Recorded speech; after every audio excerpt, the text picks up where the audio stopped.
Dear students, let us begin with the second part of the lesson on India's stand on Chinese presence in the Indian Ocean, in which we will discuss about China's Belt Road Initiative. The BRI connectivity plan envisages connectivity and cooperation across 6 main economic corridors: the China-Mongolia-Russia Economic Corridor, New Eurasian Land Bridge, China-Central Asia-West Asia Economic Corridor, China-Indochina Peninsular Economic Corridor, China-Pakistan Economic Corridor, and the Bangladesh-China-Myanmar Economic Corridor. The 6 corridors of BRI aim to connect China with the continents of Asia, Europe, and Africa. Upon completion, the BRI would contribute to the reduction of the infrastructure connectivity gap that at present is quite compelling.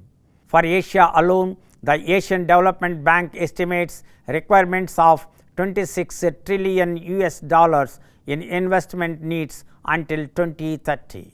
Obviously, the BRI cannot cater to all the needs of regional infrastructure connectivity in the Indian Ocean region, but nonetheless it answers the demands to a great deal. According to Moody's analysis, Asia has received the majority of BRI related investments and construction contracts since 2013, 23% received by Africa and 13% by the Middle East. In Asia, the largest share of BRI's resources has been pumped into the China-Pakistan Economic Corridor, considered to be the flagship project of the BRI. Pakistan is a major country in building access for China to the Indian Ocean region. The CPEC links Kasgar in Xinjiang province of China with the port of Gwadar in Pakistan.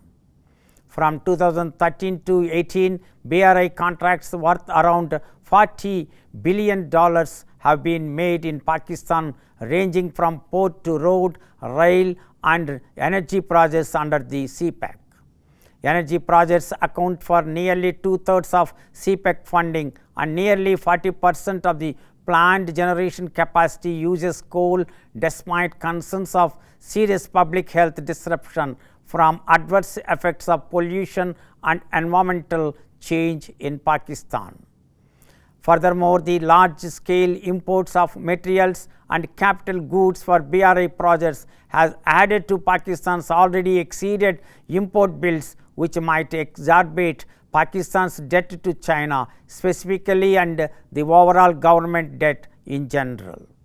According to Pakistan's ex-army chief and CPEC authority chairman Lieutenant General Asim Bajwa, with the completion of the Gwadar port and the Gwadar Free Trade Zone, economic returns worth of $10 billion per annum is likely to be generated, besides creating thousands of new jobs. However, the new reality seems more precarious and complicated.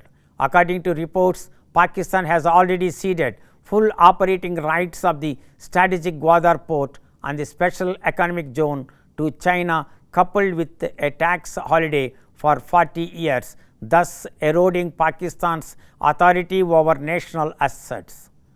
According to an internal report published by the Institute of Policy Reform, Pakistan has fallen into a debt trap due to its weak fiscal management.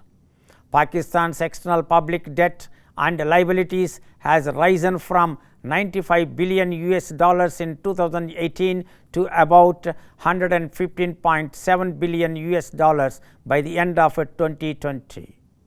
Although the BRI is not blamed for all of Pakistan's financial debt, Pakistan gets stuck in a vicious cycle of borrowing from China for new loans to pay back old ones.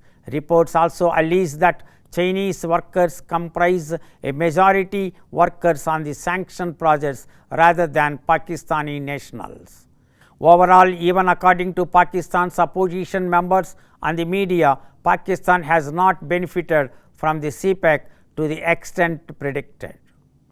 The Hambantota port in the small fishing town of Hambantota is the next strong foothold for China in the Indian Ocean region.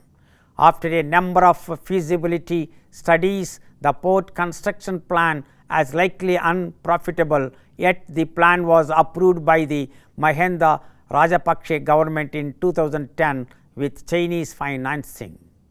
However, revenues generated from the port operations were insufficient to cover debt servicing acquired from Chinese loans. In 2017, the second phase of construction started as a joint venture between Hambantota International Port Group and China Merchant Ports.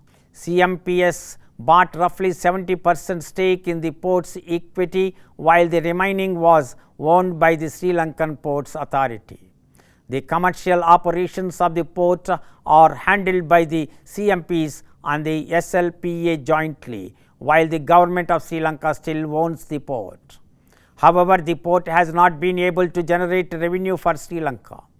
Several foreign business conglomerations are reported to have been asked to invest in the port, including Indian companies, but shied away, signaling strong indicators of non-productivity.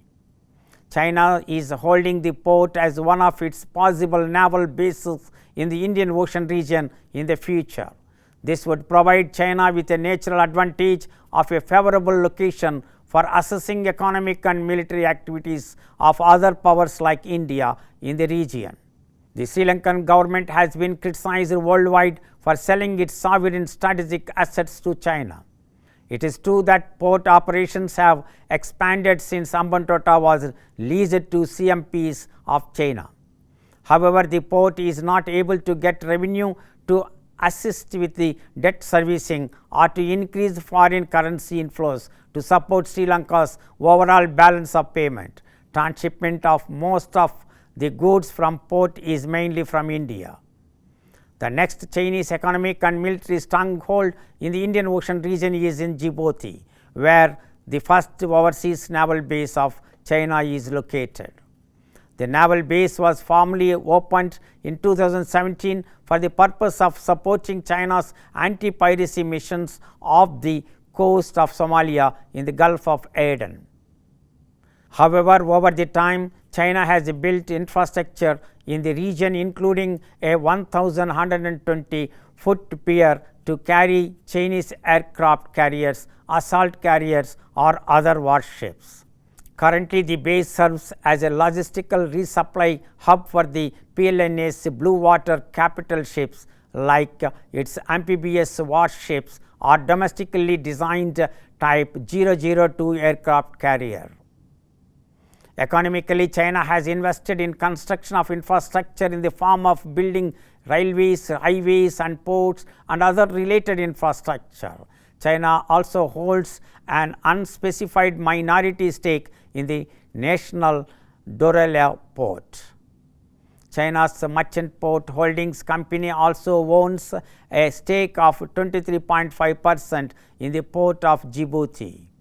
It has been alleged that in 2018, the Djibouti government had illegally terminated the joint partnership between the DPSA and the DP World, a Dubai-based company which had originally built and operated the Dorale container terminal since 2006 at the behest of the China Merchant Port Company. Djibouti is also believed to hold a major portion of its national debt to China, which constitutes over 70% of the African country's GDP. African experts warn that this tiny African nation might just have fallen into the debt trap diplomacy of China, just like Sri Lanka's Hambantota port. Other important engagements for China in the region are building a deep sea port at Chittagong in Bangladesh, a refueling port in the Seychelles, a deep sea port in Myanmar, constructing critical road and railway links, significant investments in the Maldives, including in the strategically located Moravo port. In a nutshell, Chinese funded projects in the Indian Ocean region extended the image of China emerging as a commercial maritime power in the region. China has a legitimate interest in securing its foothold in the Indian Ocean, as a significant portion of its energy trade passes through choke points of the Indian Ocean region. Also, it can be construed that in the future China aspires to emerge as a blue water force capable of defending its national interests in a distant water shores of the Indian Ocean region. It refuses to succumb to the view of the Indian Ocean as India's ocean. China's desire is to acquire a strategic foothold in the Indian Ocean region. As an emerging great power, China wishes to acquire strategic prominence in the Indian Ocean region in the long run. Furthermore, the countries in the region, being mostly underdeveloped and developing countries, serve as important international markets for Chinese exports.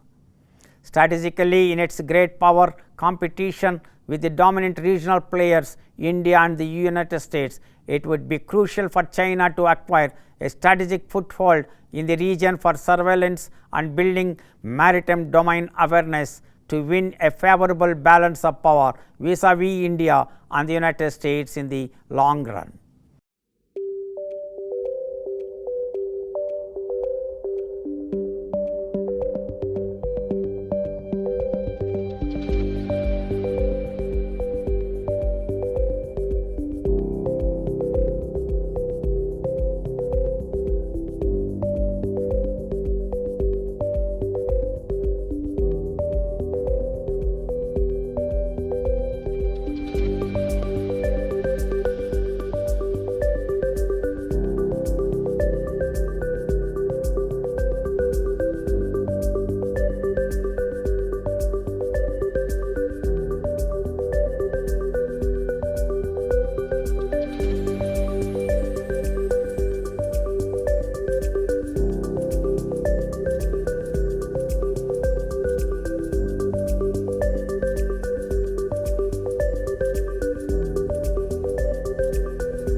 I hope you understood about China's Belt Road Initiative.